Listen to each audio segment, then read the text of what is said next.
YouTube to begin the broadcast. Great.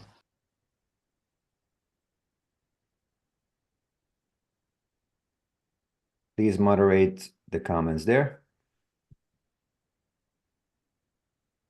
YouTube to begin the broadcast. Sure. It's crazy how many logistical pieces we have when we do these events now.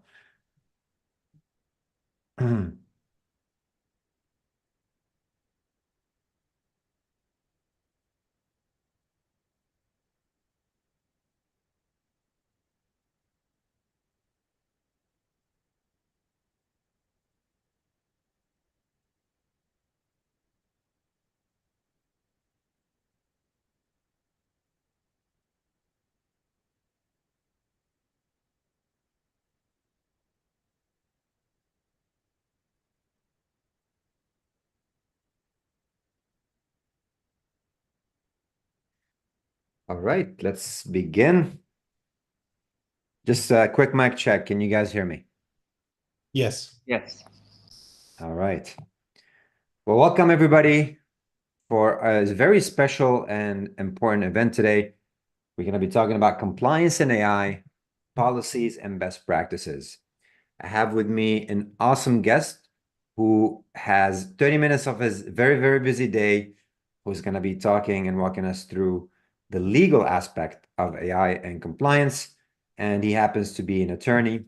So with me, I have Andrea Natal, which I'll give the floor to in a second. But before I do that, I would like to just remind you to join our community on Facebook. If you haven't so, we broadcast all these events, reminders, new releases of VBout on the group. It's a very hybrid and active community. George will be putting the links in the chat so you can follow us on there.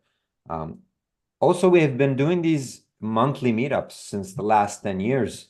They started physical location in New York, but that we moved hybrid online. So we can still provide this awesome content, not only locally, but worldwide, especially that now we have about 5,000 members on the platform scattered across pretty much every demographic and geography you can think of. So with that being said, our community is growing, and certainly the Facebook group is a great place to start. Now, I'm gonna begin with, I'm gonna give the floor. The agenda for today is Andrea is gonna start going through a presentation that he has put together. I'll have some very important 5 questions to begin. Then Andrea is gonna have to have a hard cutoff at 5:30. And after that, I'm gonna take on and share with you the latest laws or the actual states and countries that are implementing the laws as of today, and what we should be worried about as a small business, digital marketing agency, or other when it comes to these laws. Now, we won't have time to ask Andrea a lot of questions, so we're gonna probably have to send the emails to Andrea after, so we'll share the emails as well. Thank you. All right, so without further ado, I want to present Andrea to everybody. Andrea Natal from Andrea Natal's law firm. He is specialized in federal litigation and most recently branched into AI and compliance. Andrea is an awesome speaker. I've read the content, and he has a lot to share with us today. So Andrea, without further ado, I'll give you the screen share so you can begin. Thank you, Richard. Thank you for having me and for this opportunity. Hi, everyone. My name is Andrea Natale. As a matter of fact, I am the founder of and the managing member of law office of Andrea Natale, but since a couple of years, I've been working with EPGD, where I specialized in litigation and corporate law. Let me explain you like the importance of the partnership and the synergy with EPGD, because at EPGD we focus on helping businesses navigate complex legal challenges, especially as AI transforms the regulatory landscape. Whether it is drafting policies, reviewing contracts, or defending against administrative actions, our goal is to help your business succeed in this new digital age. But before we dive into today's presentation, here is a quick overview of what we will cover. First, we will explore how AI is transforming marketing and why compliance is crucial in this new landscape. Next, we'll break down key regulatory updates and look at the real-world examples like Google 50 million euro fine for violating the GDPR. And finally, we will talk about how EPGD law can help your business stay compliant and avoid legal pitfalls. So I'm going to welcome you to the future of marketing, where AI is driving personalized experiences and automating everything from ad campaigns to customer service. But here is the real question. While AI is busy revolutionizing how we connect with consumers, are we keeping up with the rules that governs this tech? AI can predict what we want before we even know it ourselves. But without proper compliance, it is a double-edged sword. Do you know how many businesses have already paid the price for mishandling AI and data privacy? Let me show you what can happen when compliance falls behind innovation. We're about to dive into these regulations, what these regulations are, why they matter, and how we can turn AI into a compliance success story, not a ticking time bomb.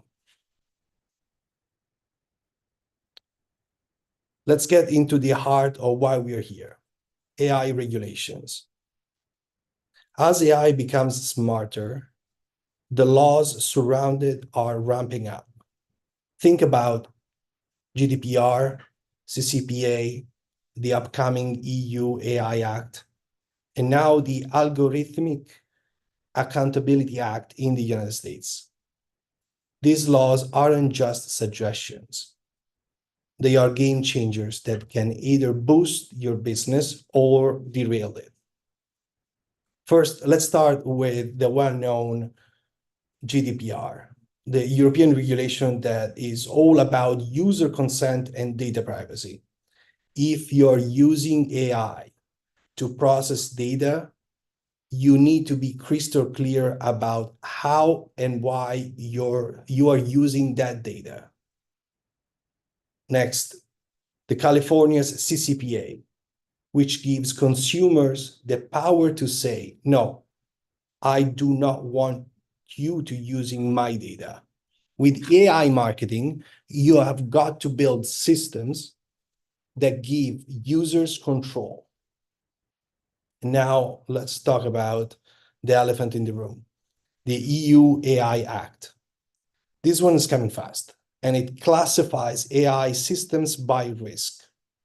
If you're operating in Europe, high-risk AI will face serious scrutiny. You'll need human oversight, regular assessments, and bias detection built in. The EU AI Act is set to become the world's first comprehensive regulation for AI, classifying AI systems by risk level. These range from unacceptable risk and therefore banned uses like social scoring to high-risk AI systems which face the strictest requirements. High-risk AI, often used in sectors like healthcare or finance, will require rigorous human oversight, continuous monitoring, and built-in bias detection to prevent discriminatory outcomes. Companies operating in Europe will also need to perform regular risk assessments to ensure compliance and mitigate potential issues. Now, what are those 4 risk categories that the EU AI Act provides? The first one is unacceptable risk. these AI systems are banned, such as government social scoring or biometric surveillance.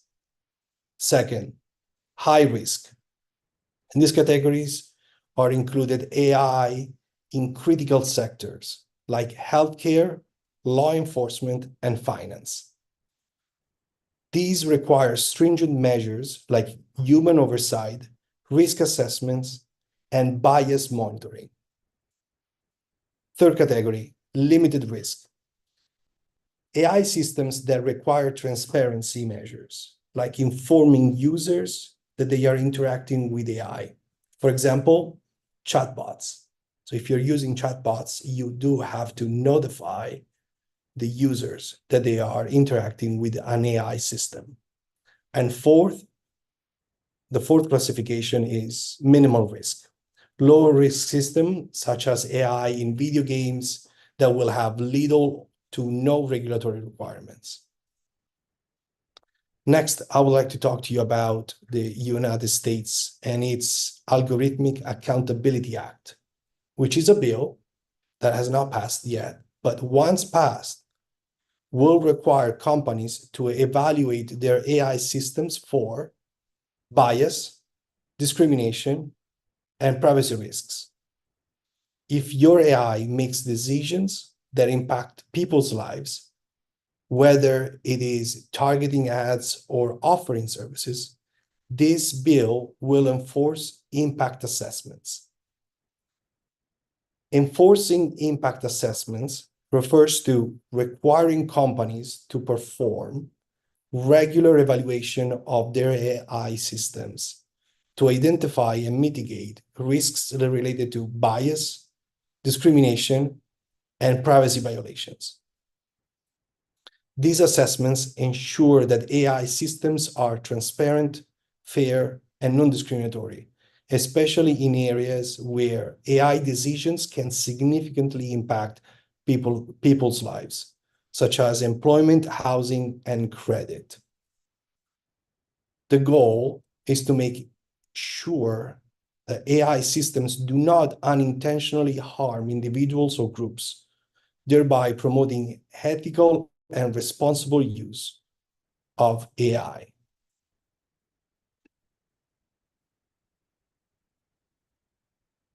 Now, imagine being hit with a 50 million euro fine. Google didn't have to imagine it. They lived it. This case was a major wake-up call for companies using AI in their marketing strategies. In 2019, Google was fined 50 million euros under the GDPR for two main issues. First, not being transparent enough about how they were collecting and using personal data. And second, for failing to get valid consent from users for personalized ads. Their AI-powered ad targeting system was brilliant, but it lacked the compliance backbone that GDPR demands. The fine was massive, but the real damage was to Google's reputation. Transparency and consent aren't just checkboxes. They are critical to building trust with consumers and avoiding devastating fines. In the next slide, we will look at how you can avoid being the next Google with practical steps to build compliance right into your AI systems. And just to add to that, Andrea, I guess that happened in 2019 around the GDPR implementation era. Now that we have the AI Act, we're probably going to see some additional lawsuits because of all the data that these AI models have processed. That probably means that Google has utilized so much information, which could potentially include bias. They have to be very clear how they got that data and how they're training the model, which they, as a commercial product, they're not providing too much transparency on that. So I'm assuming they're probably going to be hit with an additional fine in the coming few years. Yes. Yeah. And it seems also that that they have not really changed their model. So it is also possible that we'll be hit with other fines under the GDPR as well. But for some folks, that could be just considered the cost of doing business, given that, yes, for us, $50 million would definitely break our banks. But for a giant as Google, could be fairly considered as the cost of doing business. And we will see how this will resonate with the giants, Facebook, OpenAI, and which it seems to be like the most ethical like so far, and on how they share like their models, and also with Google as well, because those are not just like how they comply with the EU, but once passed this bill in the United States, they will have to implement similar measures, especially on bias detection, in order to avoid these kind of pitfalls.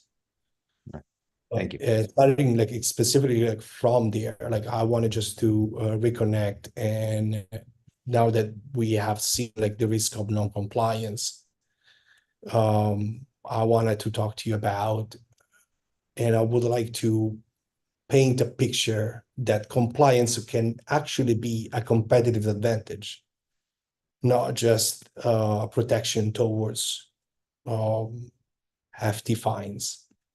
Because by embedding compliance into your AI systems, you not only protect your business from fines, but you also build trust with your customers. I have distilled what I believe to be like 4 main steps of compliance in like with the AI. Or like first, transparency. Your users need to understand how their data is being used. Provide clear, concise explanations at every stage. Second, consent management. Make it simple. Ensure users can easily give and withdraw consent. Third, bias detection, what we were talking about, and that is coming up not just in Europe, but also in the United States. Regularly test your AI for any signs of bias. AI should serve everyone equally. And fourth, human oversight. Don't let AI make all the decisions. Humans must always oversee high-risk areas. Now, the question for us, but mainly like for this group that is attending this webinar, is how many of you have a structured system for auditing your AI's decisions? If not, this is where you need to start. Yeah, I'm actually curious, guys. Why don't you drop in the chat and let us know what is who here who's attending have some sort of a compliance framework. They've started some legal work on this internally.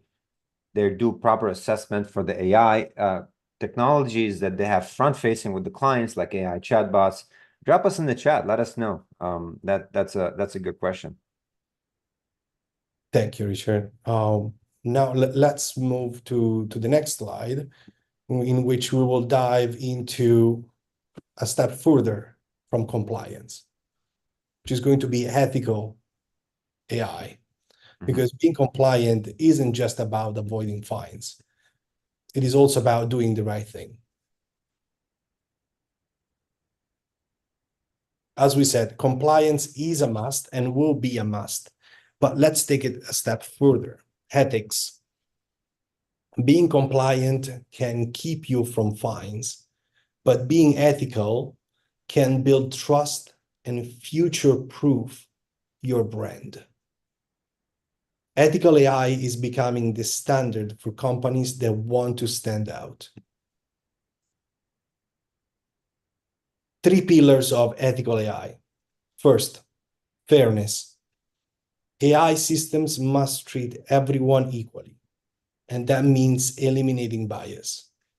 Second, transparency. Users should know what's happening behind the scenes. Open algorithms build trust. Third, responsibility. Ensure your AI decisions reflect your brand values. Responsible AI practices aren't just good for compliance. They're good for business.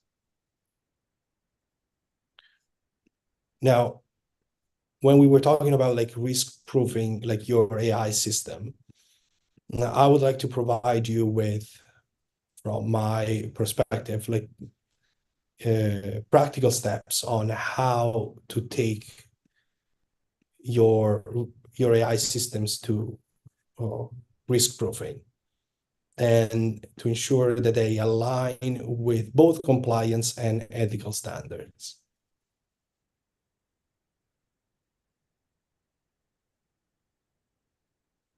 AI can be a huge asset, and we know that. But if not managed properly, it can turn into a serious liability. Let's explore the practical steps that you can take to risk-proof your AI systems and stay compliant. First, regular audits. Regularly assess your AI systems to ensure compliance and ethical use. And I cannot stress that enough. Regular audits is going to be a cornerstone for compliance. And in those regular audits, like what we're looking for is, number 2, bias detection. Monitor your AI for any signs of bias in decision-making. And third, human oversight. AI should assist, not replace. Keep humans involved in high-risk decisions, especially like in the high-risk sectors as classified by the EU AI Act. Now that we have covered how to risk-proof your AI systems, let's talk about how we can help you implement these safeguards. So to be specific, guys, Andrea is talking about, from a legal perspective, as a legal firm, how they could assist you with the compliance process, because compliance can come in multiple fold. Correct. Bebout is the platform through which you're deploying some of those AI tools, like the AI chatbot, and some AI decision making and intent detection. But on the other side, you need to have your legal disclaimers and terms of services buttoned up. And this is where Andrea and similar firms can assist you, because Andrea, can you work with anybody or they have to be local? It depends on the service. I would divide our scope of services in 3 main areas. One is what I call like policy development. 2 is liability protection. And 3rd is the defense from administrative actions. As it pertains to the corporate world, which is number 1 and number 2, we can seriously take into consideration any company that would like to work with us for assessing risk and also reducing the impact of those risks like in their businesses. For example, by drafting policies within the firm, which is something that we do on a day-to-day basis, our corporate department is very accustomed to that, not just for AI, but in any sector, and for any purpose. Like we can ensure that at least we have the paper trail of compliance, right? Like what it is required, that like we can implement it, and then we're gonna pass it on like to our employees, like our stakeholders. Then like there is the other aspect, because many times like we do serve different industries, right? Like we do not serve just our own industry. And especially marketing is not marketing for marketing. Usually it's marketing for legal, marketing for healthcare, marketing for finance, especially like for those marketing agencies that they provide their services to high risk industries, according to the AI, would be good to evaluate indemnity clauses, like in their service agreements, in this way that they have to receive the information for compliance from their clients, because of course, what's going to be like the cost for complying with an industry that is not necessarily yours. I mean, granted, if you are targeting like and specializing like in that specific sector, of course you will be required like to comply like with that sector. But in case to avoid the pitfalls, the service agreements can include, and we can help you draft clauses that limit the liability in case that the worst case scenario is going to happen to your client, right? As it pertains to limited to liability protection, there is also the entire framework of structuring companies, like on how we structure like companies can provide a protection to your assets. And as well as the corporate governance. Those are like the areas of corporate law that we can definitely assist.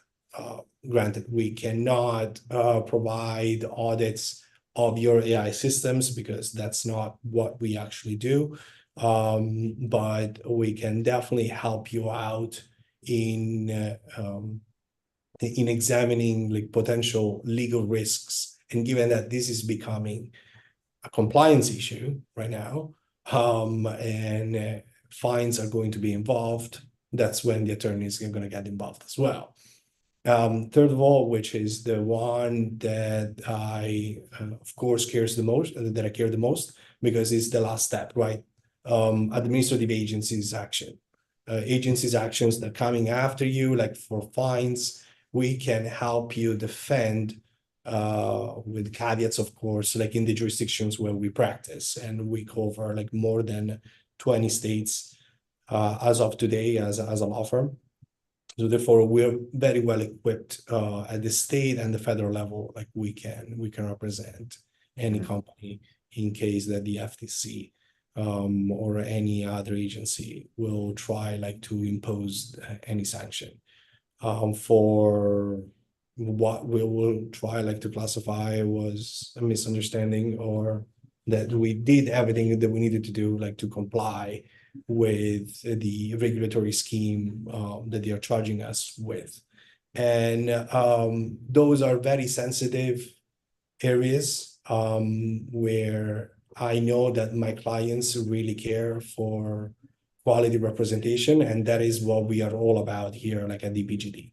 I pride myself like to be part of this incredible reality, and I wanted to offer to your, like also to thank you for this opportunity to speak to the community.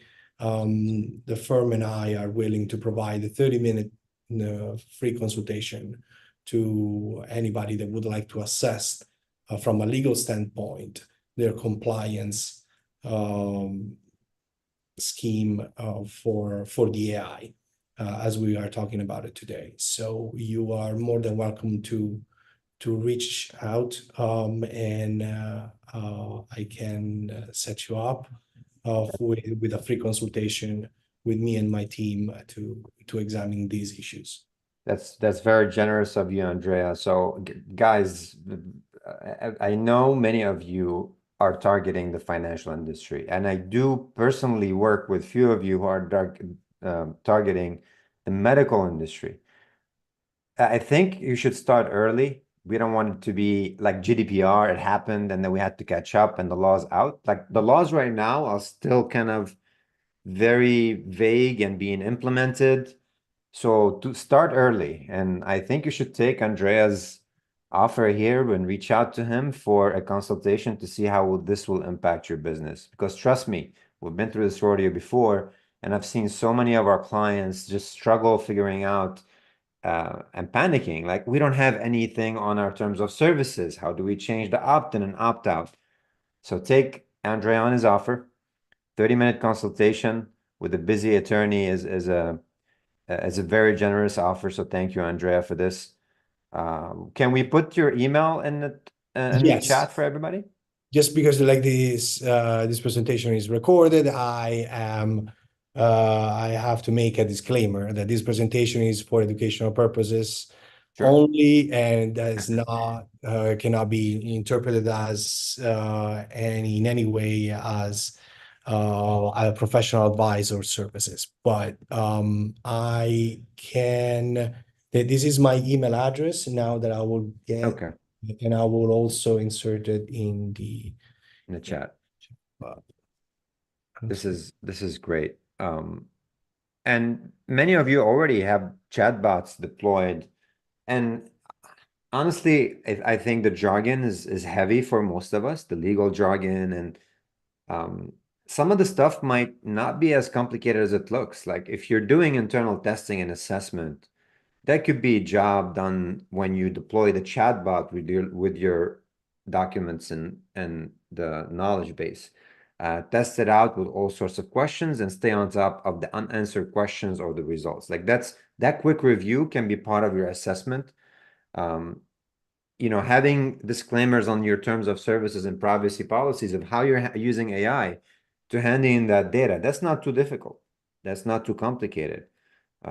So I guess what I'm trying to say is, even though the jargon and the legal aspect of AI sounds complicated, the implementation early it might not be as complicated as the jargon itself. So that's all I have to say.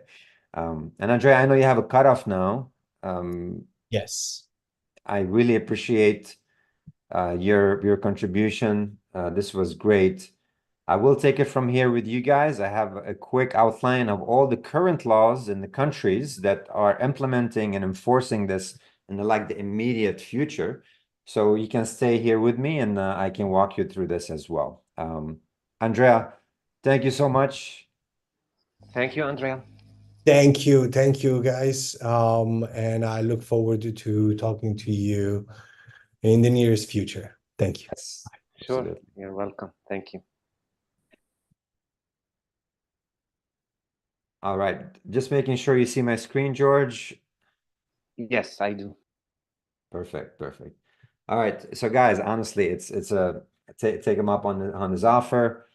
Speak for them for 30 minutes to see. Maybe they'll tell you that you need to engage further. Maybe they won't, but I think it's worth taking him on his offer.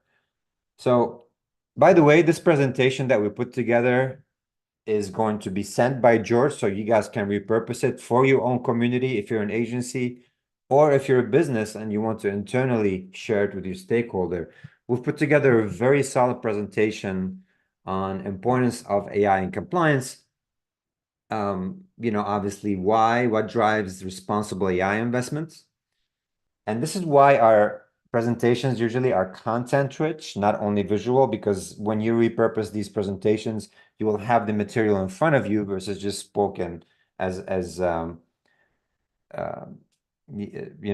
was doing. It was just a presentation. So with that being said, let's just cover real quick what current countries have actual laws in place that we need to worry about. And I already know, you already know we covered a couple. We have the EU AI Act, so I'll breeze through this one in terms of the classification.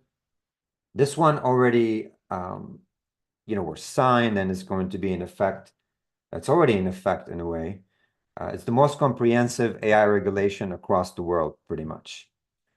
It introduces compliance requirements for risky AI systems. And like he broke it down into 3 categories. The unacceptable, meaning if a government is using social scoring to pick certain people, that's one category of social scoring. That's unacceptable. AI technically cannot be used there. High is in medical, financial, things that are extremely sensitive. They have stricter compliance. And then the minimal, we can fall, and probably we fall under the minimal category. So if any of you is actually selling in the EU, they need to understand which category they fall under, and they should start implementing AI compliance, transparency, proper audits pretty much immediately. Now, AI systems interacting with users follow transparency obligations. Because honestly, the fines are not that fun. Although you have some time to implement this, is not happening like right now. I think they're given around 2 to 3 years to implement this to be fully compliant, unless you're in government or in law enforcement or something of that sort. But the fines are quite hefty, guys. So I think they're saying it's 35 million euros or 7% of your worldwide annual turnover. And while many of you might not be there in terms of revenue, but hey, think big. Maybe in 3 years you will, and maybe you should be worried about this. If lesser violations, and honestly, I don't know exactly what that means. It could be small bias decision making and employment because you're using AI to employ certain race versus another. That could be a lesser violation, and fines could be 1% of your global revenue or 7.5 million euros, whichever is greater, which reminds me of the credit card fees. And penalty also doesn't apply to one category of providers. It could also for distributors and could be for contractors. So with that being said, it's very comprehensive. If you're doing business in the EU, you certainly should start getting your pieces together. All right. Now, the second compliance is the United States with the blueprint for an AI bill, right? That was recently signed. And look, at the end of the day, most of these regulations and laws are going to follow each other in terms of like transparency, and you have to have proper testing and assessment. They're going to be copy paste overall, but I think how things are implemented at the local level is going to be different.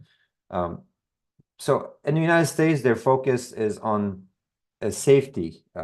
I think that's their main concern.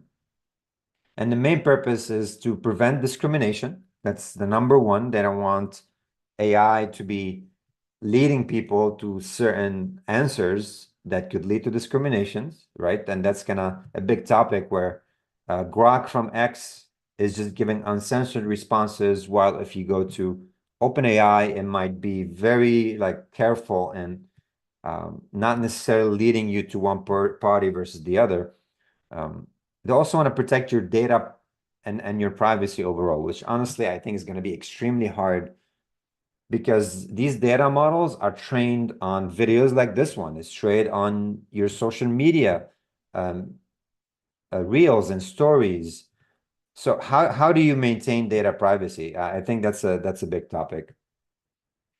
And especially if you work in a big organization like hospitals and things like that. So to give you an example, there's this concept of federated learning where there's a centralized model that gets built, and this is from NVIDIA, by the way, just credits to them. But you have a centralized global model that doesn't know exact data from a private organization. They deploy these behind a wall, a very tight, locked wall, and then the data on the model gets trained internally, not an external server. So the server on the outside have no idea of the existing data. And then once that model gets better and better at that local level, the model sends back the information in terms of parameters, not necessarily private data, to the global model to improve itself at the global scale and then deploy it back at the local entity. I think you're going to see more and more of these models being deployed, not only at the hospital and medical and legal organizations, but I think many companies are going to deploy it locally, even companies like us, where we can run our own local model with our own data sets, keep that data private, but then have it attached to a global one, which this whole thing is called federated model.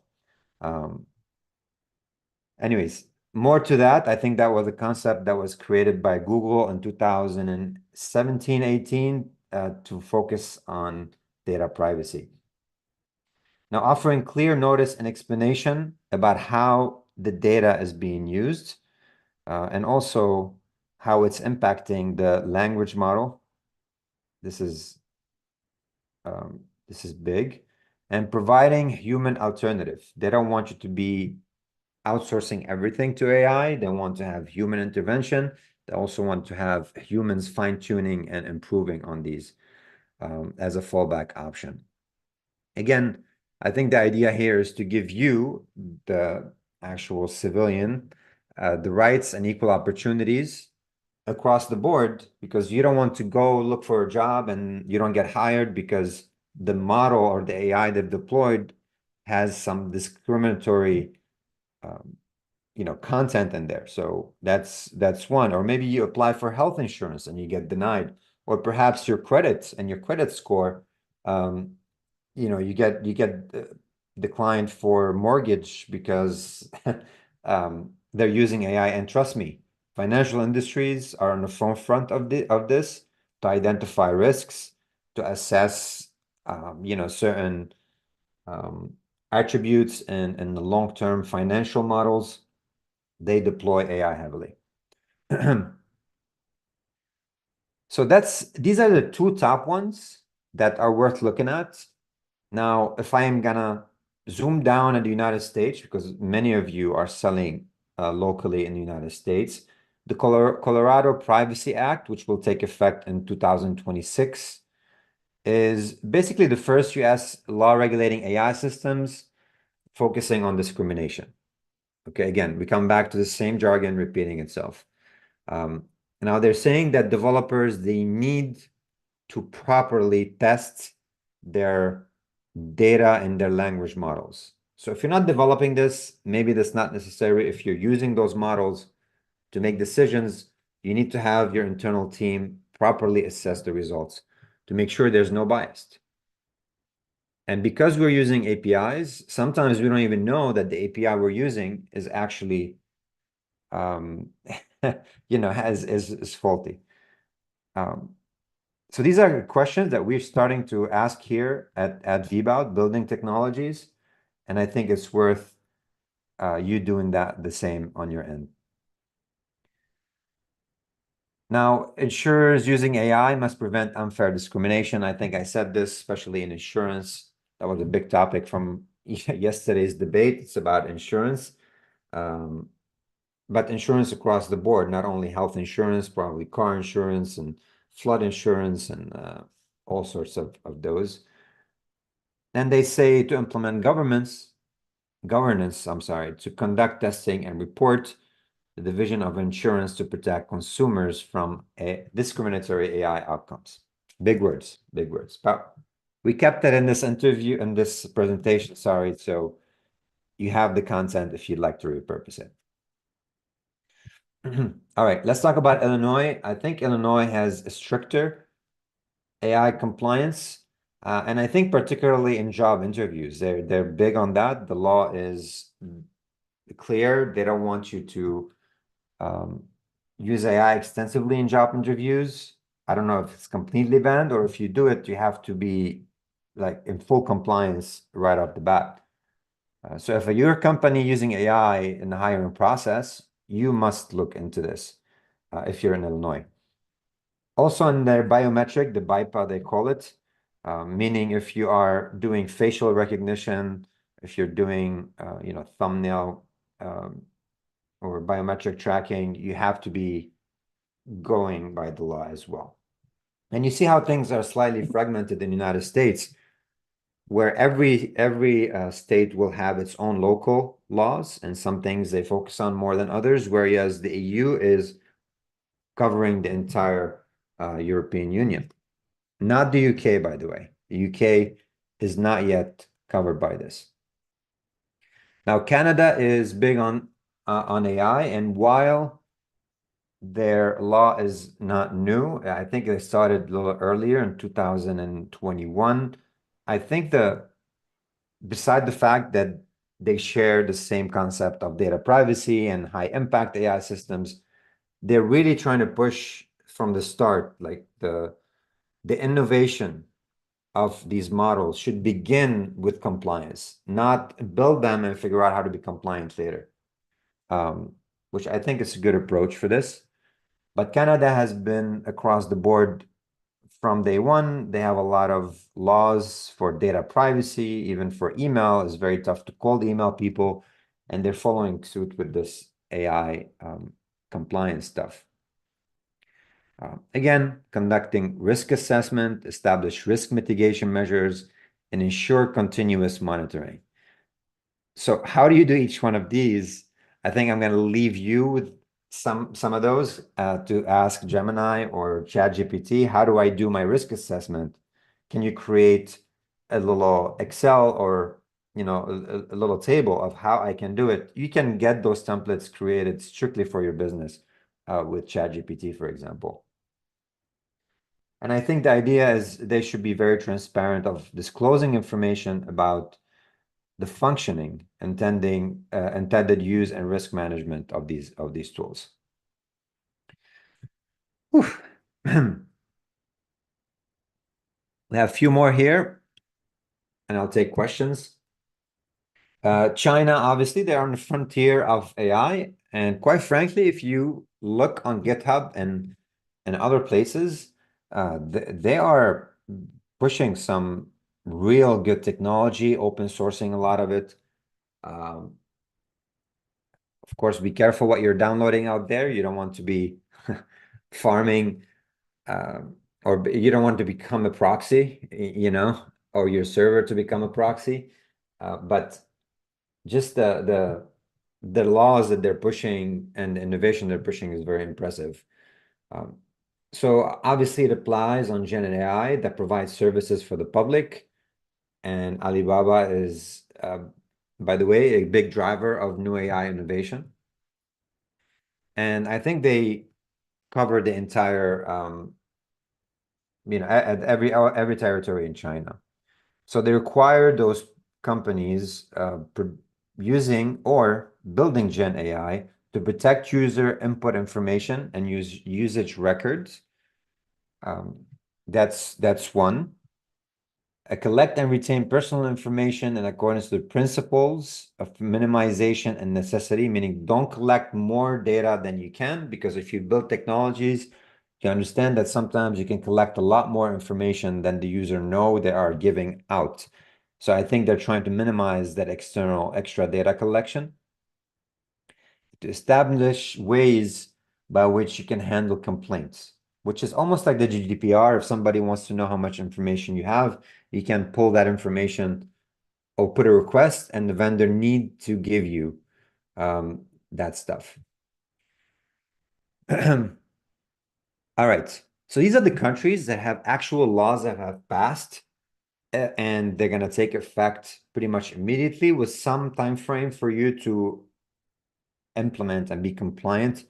Now, some countries that have an AI framework that's not necessarily legally binding, you have Brazil AI Bill of Rights. From what we've gathered, it's not enforced, even though there's already in Brazil a law for data privacy and how you handle data. This is still almost like a framework that falls underneath that main law. But overall, they're pushing innovation when it comes to AI.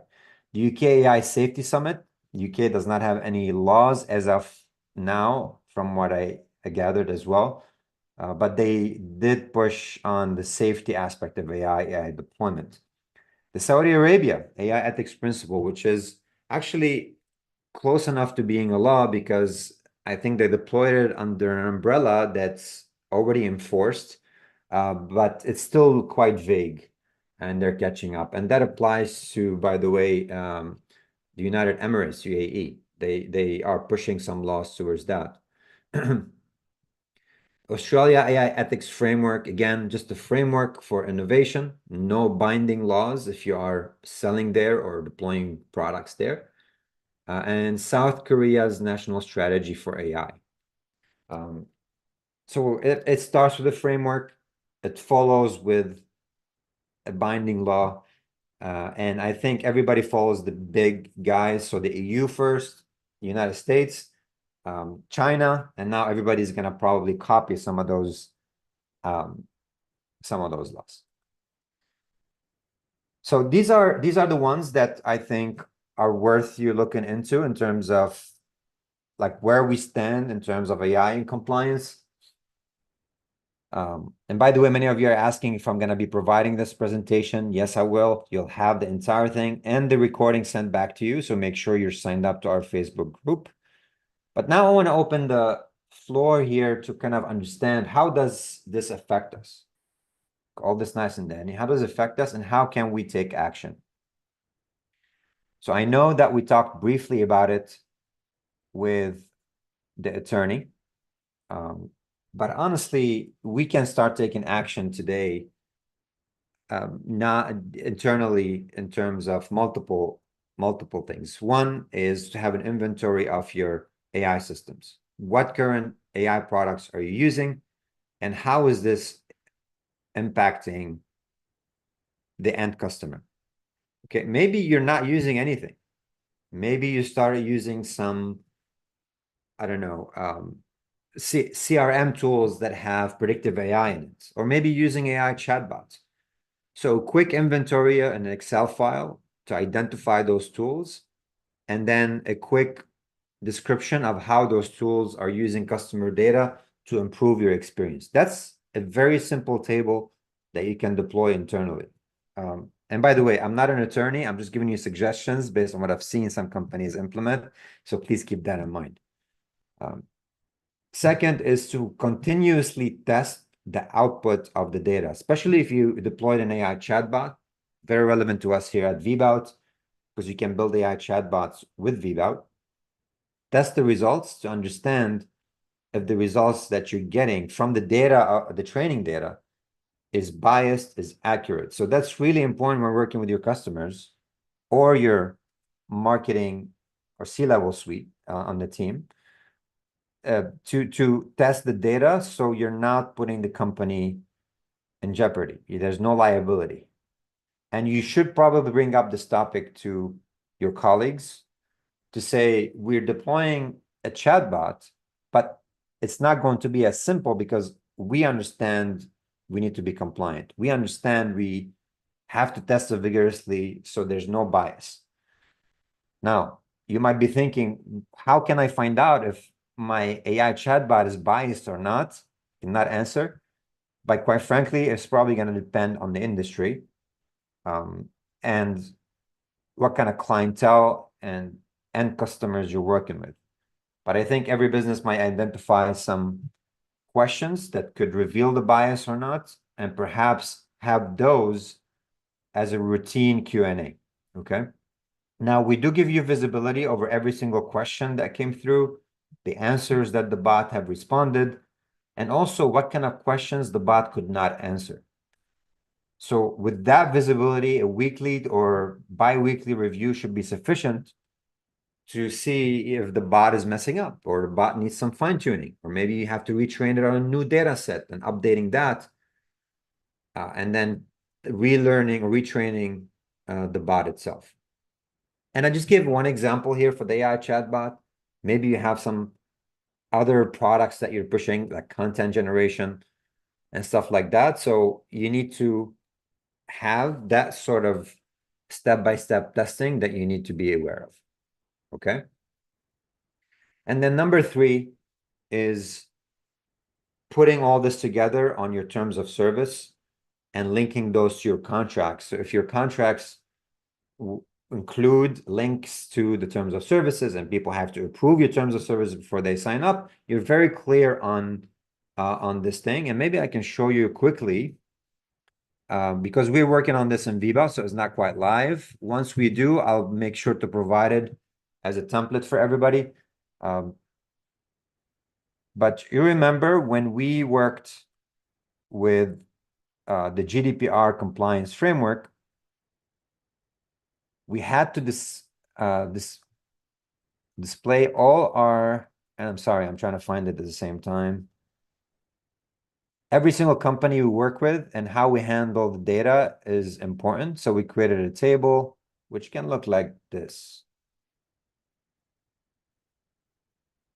Okay, basic terms of services, what kind of data? You can add some options here for your AI compliance and also the companies that you're sharing data with. Okay. So getting this in place and then consulting an attorney is great. To know exactly which part of your terms of services and privacy should include how you're using and deploying AI. Okay. And to answer the big question, how does that affect us today? I don't think you're going to get a fine immediately. I don't think you're going to be in trouble immediately. But just be prepared early. You don't want to be the last person to get on the train and you'll find yourself, pressured by all sorts of entities involved, like your customers or perhaps your manager, or maybe just the local legal requirements for something new that came up. If you do bit by bit and prepare yourself from now, I think that's gonna help you long term. Second is it gives you an edge, and like the attorney said, Andrea, this could be an edge for you when you're selling your product and you're selling your service. And the clients, sometimes they think they are smarter than us and they want to do things on their own. And why should I hire you? But you knowing these kind of legal compliances and what you need to know and how you can deploy it, honestly, will give you an edge that you can, present it and say, hey, look, it's on you if you want to do it yourself, but understand this, you can get in trouble or you're not going to be compliant with demographics you're selling.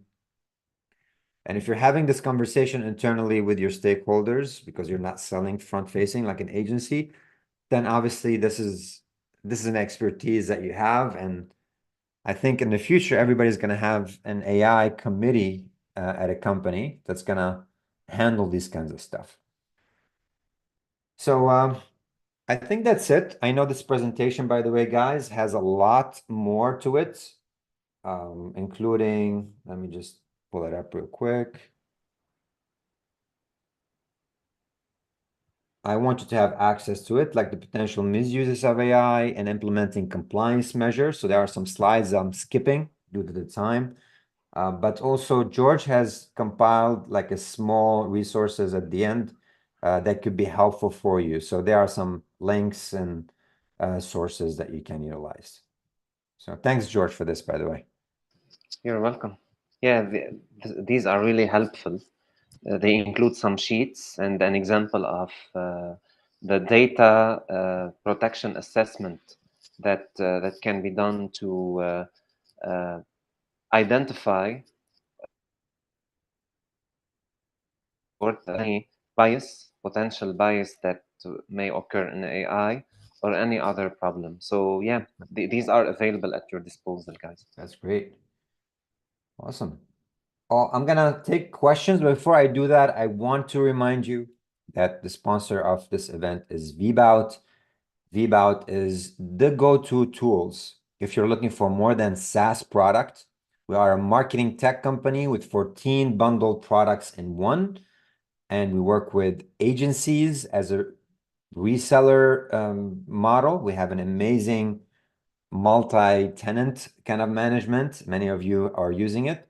Or we work with SMBs with a small marketing team of 1 to 30 people. This is sort of like our niche. And with our 14 plus products, our flagship products are our predictive email campaigns, visual automation, and now we're pushing hard on the AI chatbot, and everything else are nicely sprinkled around as great features to complete your marketing stack. If you would like to speak to us to see if Vbout is a good fit, George will put a link to our demo so you can connect with one of our sales success managers and identify if we're a good fit or not. But would certainly love to get you on board and we can work together long term.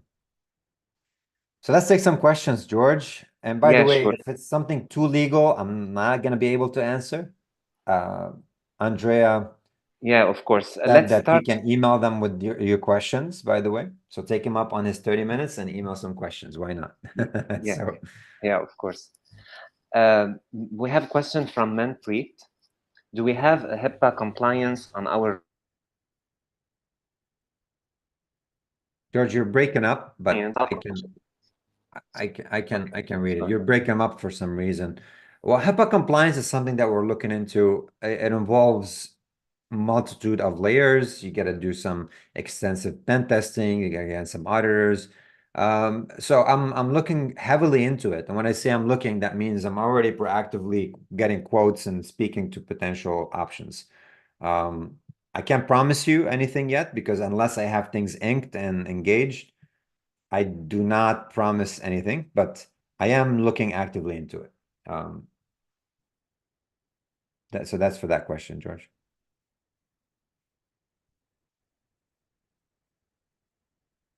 Dave, you can of course contact Andrea, but Dave was asking if this is similar to about the EU AI Act, if it's similar to GDPR, where US-based local businesses who only sell to domestic local customers are essentially exempt from.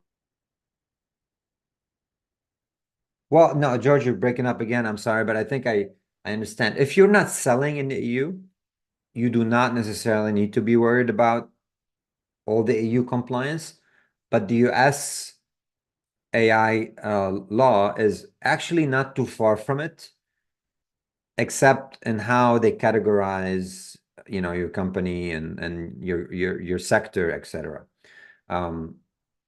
So quite frankly, if you're not selling in the EU, don't worry too much. But if you are selling in the United States, you probably should start with basic compliance. Test your products and have a routine test to make sure it's not spitting up the wrong biased results. Put the right terms of services, and it could be a paragraph. It doesn't have to be anything extensive. And have like an AI committee internally. If you're one person, it's you, and you can review things with yourself and think about it and make decisions a lot faster. So that's that. Richard, can you hear me?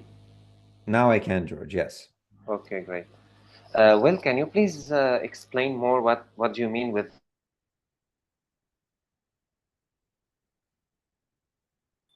Yeah, we lost you, George.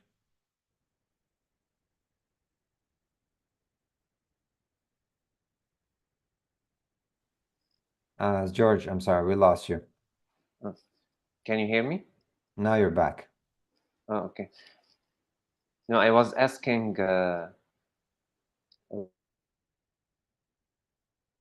he said We can't hear you, George. and then sorry. We can't hear you. I'm sorry. If you want to drop in your question, Will, I'm George is dancing. No, please drop the chat in the chat your question again. I'm sorry if I missed it. Yeah, George, I'm sorry. I can't see the question and we cannot hear you anymore. Is there any law surrounding having to send a chat transcript from a conversation with a chat bot? That's very specific, Manuela.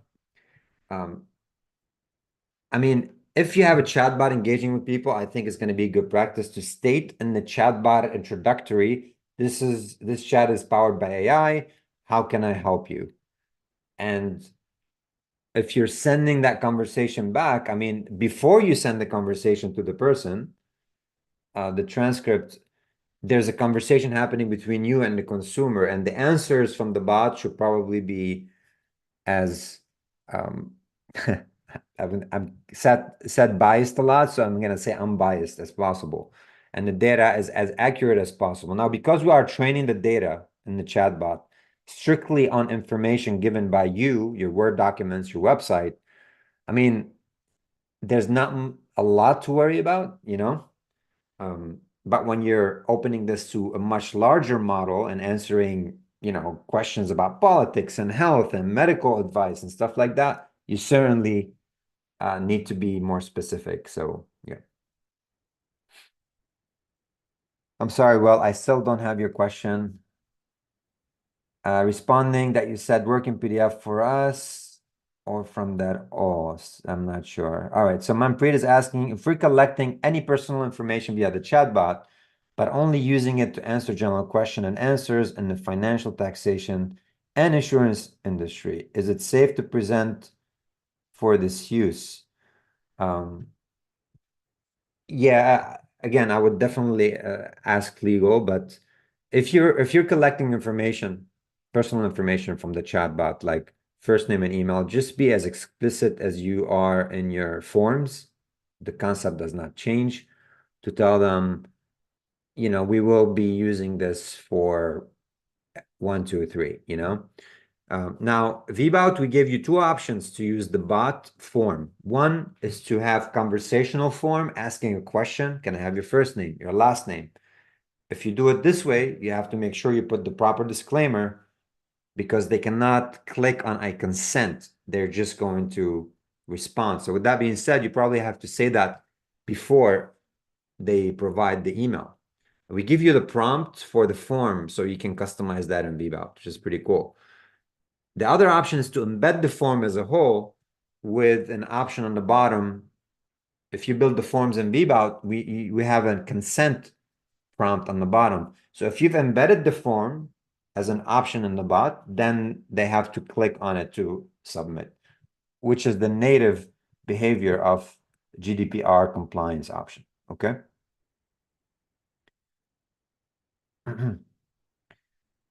Well, still, because I mean, what you need to do, and many of you have like a cookie manager now where you can say what to collect or not. So the bot is collecting data. If you did not include that the bot can be turned off from the cookie manager. And personal data is different, right? Some people, their IP is a personal data. In VBOT, we anonymize the data for you, IP, so you can't see it, but we're tracking the person's activity from page to page to page. Some people now are using IP to cookie.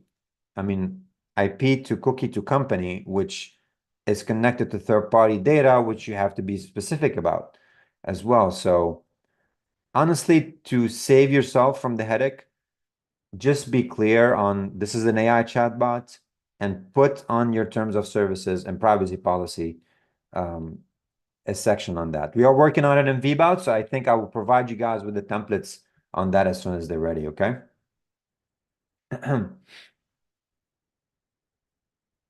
George, I don't know if you have any questions on YouTube. I know it's not as engaged there with all good? Can you hear me? Yes. No, it's all good on YouTube. But I told her to contact Andrea. Got it. Manuela, that's a great question. Is the AI, is the data collected by the chatbots doesn't go back to the public AI pool, correct or not? And if it stays on the local private server as per your previous screen? Great question, Manuela. So we're using augmented models that only look at your data. It doesn't look at the information of the person. If somebody gave you a piece of information, it does not go to the AI model. That stays in VBOT and it follows the VBOT. Obviously, how we protect the data. We don't share your data. We don't resell your data ever. Now, the questions and answers, I have to go back to the APIs because we're using OpenAI's APIs. And we have in between a learning model, which we now optimize to be agents. I think the agent itself might have visibility on the documents because it needs to train the model on the existing data and then create the arrays in the sector to be able to answer. I'll probably have to dig a little bit deeper on that, but I took a note of it. Thank you for asking this. It's a great question.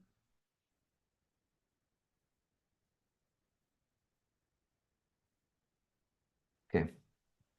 Any more questions, guys? Feel free to drop them.